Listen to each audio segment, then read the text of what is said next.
Hello friends. मेरा नाम सी ए दिव्यांश जैन है और आपका इस यूट्यूब चैनल पे स्वागत है। तो आज का टॉपिक है हमारा कि अपना टैक्स सेव कैसे करें स्टॉक मार्केट में इन्वेस्ट करके। तो आज इस पहलू पे थोड़ा डिस्कस करेंगे हम। तो चलिए शुरू करते हैं। जनरली हमारा फाइनेंशियल ईयर 31 मार्च को खत्म हो जाता है।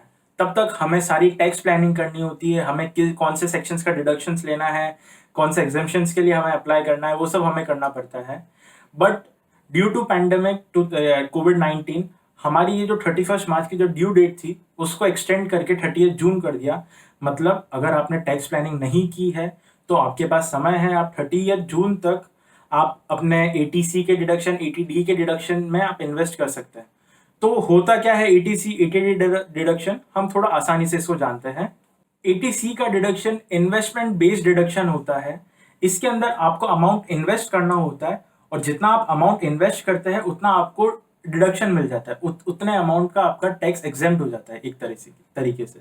इसके अंदर आपके पास ऑप्शन होता है जैसे एलआईसी। आप एलआईसी खरीद सकते हैं अपने नाम पे या अपने परिवार के नाम के ऊपर और उसमें आप इन्वेस्ट कर सकते हैं। तो जितना आप पॉलिसी का प्रीमियम पे करेंगे उतना आपको इसके अंदर डिडक्शन मिल जाता है। दूसरा आता है म्यूचुअल फंड्स। जी हाँ, म्यूचुअल फंड्स के बारे में मैंने आपको बताया नहीं है तो मैं आपको यहाँ पे थोड़ा ब्रीफ कर देता हूँ म्यूचुअल फंड्स होता क्या है। म्यूचुअल फंड के अंदर एक कंपनी होती है जो छोटे छोटे इन्वेस्टर से पैसा इकट्ठा करती है, एक अक्यूमुलेट करती है फंड को और वो एक साथ स्टॉक मार्केट के अंदर इन्वेस्ट कर देती है। इसके अंदर वो एक एक्सपर्ट को अपॉइंट करते हैं, वो अपने फंड को मैनेज करते हैं और इसके ऊपर हमें रिटर्न्स वगैरह भी मिलते हैं। और ऐसे म्यूचुअल फंड्स के अंदर हमें इन्वेस्ट करके हमें एटीसी का डिडक्शन भी मिल जाता है। मैं म्यूचुअल फंड्स के ऊपर आने वाले वीडियोस के अंदर थोड़ा और गहरा डिस्कस करूंगा। तो ये जस्ट एक बेसिक ग्लिम्स दे रहा हूँ। अब सारे म्यूचुअल फंड्स में हमें इन्वेस्ट नहीं करना, कुछ स्पेसिफिक म्यूचुअल फंड्स है जिनके अंदर हम इन्वेस्ट करेंगे तो एटीसी का डिडक्शन मिलेगा। मैं कुछ आपको थोड़े बहुत नाम बता देता हूँ कि कौन कौन से म्यूचुअल फंड्स में हम इन्वेस्ट कर सकते हैं, जिससे आपको थोड़ा आइडिया आ जाएगा। जैसे आईडीएफसी टैक्स सेवर हो, एचडीएफसी टैक्स एडवांटेज फंड हो या कोई भी लॉन्ग टर्म इक्विटी फंड हो कोई भी कंपनी का, उसके अंदर आप निवेश करते हैं तो आपको एटीसी का डिडक्शन मिल जाएगा। बाकी और डायरेक्ट फंड होते हैं, इन सब में अभी नहीं पढ़ना है। सिर्फ टैक्स जिसमें वर्ड आए ना कि टैक्स बेनिफिट जिसमें मिले उसमें अभी निवेश करेंगे तो एटीसी का हमें डिडक्शन मिल जाएगा। आप पब्लिक प्रोविडेंट फंड पीपीएफ में भी आप इन्वेस्ट कर सकते हैं फॉर अ लॉन्ग टर्म। इसकी भी एक अलग कहानी है, मैं थोड़ा सा इसमें आपको शेयर करता हूँ। पीपीएफ के अंदर क्या है कि आप पैसा डालते हैं, वो एक पर्टिकुलर टाइम के लिए ब्लॉक हो जाता है। पीपीएफ का आज की तारीख में रिटर्न है 7.1%। जी हाँ, एफडी से ज्यादा रिटर्न पीपीएफ के अंदर है। But there is a lock lock period है, लॉन्ग टर्म पीरियड है। इसके अंदर क्या होगा, आपका पैसा फॉर अ लॉन्ग टाइम आप ब्लॉक हो जाएगा एंड आफ्टर दैट आपको कुछ, जैसे ये 15 साल के लिए होता है, अलग अलग इसके अंदर स्कीम्स रहती है।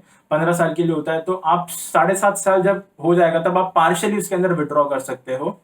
और सबसे बड़ी बेनिफिट क्या है, मैंने एक पावर ऑफ कंपाउंडिंग के ऊपर मैंने एक बनाया था वीडियो, अगर आपसे मिस हो गया तो आप ऊपर वाले लिंक से देख सकते हो। उसके अंदर मैंने पावर ऑफ कंपाउंडिंग के बारे में गहरा डिस्कस किया था। तो ये पीपीएफ के अंदर इन्वेस्टमेंट भी एक पावर ऑफ कंपाउंडिंग का एक एग्जाम्पल है। और आप नेशनल सेविंग स्कीम होती है उसके अंदर आप भी इन्वेस्ट कर सकते हो।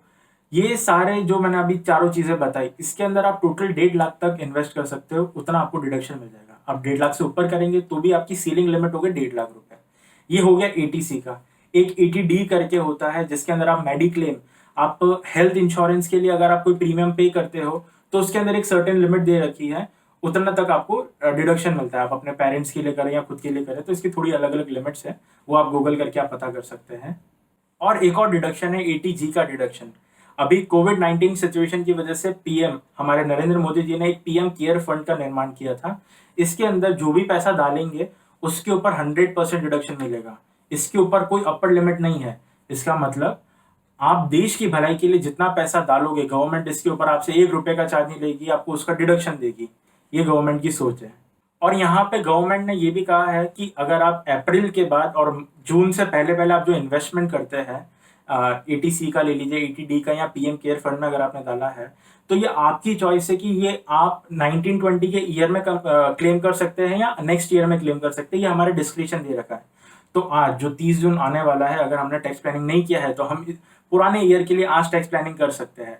तो मेरा कहने का सिर्फ इतना उद्देश्य है कि अभी भी अपने हाथ में टाइम है टैक्स प्लानिंग के लिए, तो आप अपने सीए से कंसर्न करिए। कोई भी इन्वेस्टमेंट करने से पहले आप अपने सीए से कंसर्न करिए, इसके बाद आप इन्वेस्टमेंट करिए, क्योंकि वो आपकी बेहतर टैक्स प्लानिंग कर पाएगा। होप मेरा ये इंटेंशन लाउड एंड क्लियर आप तक पहुंचा होगा। So I want to conclude this video by saying invest more, save more and grow more.